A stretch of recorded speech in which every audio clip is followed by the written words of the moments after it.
Hey guys, welcome to auto review shorts. आज आप लोग देख सकते हो कि आज हमारे सामने है extreme 125R versus Honda SP 125। अब आज हम लोग दोनों मोटरसाइकिल्स का एक एग्जॉस्ट साउंड आपको सुनाने वाले हैं। So let's start with the extreme 125R। यहाँ पे देख सकते हो कि आपको नॉर्मल सा एग्जॉस्ट ही मिलता है, कोई भी अंडरव्हील नहीं मिलता।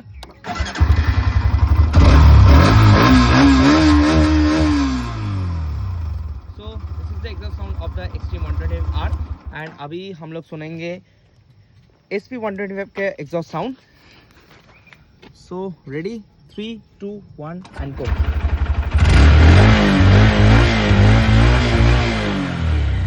This is the exhaust sound of the Honda SP 125 and यहाँ पे आपको दोनों का एग्जॉस्ट साउंड मैंने आपको सुना दिया।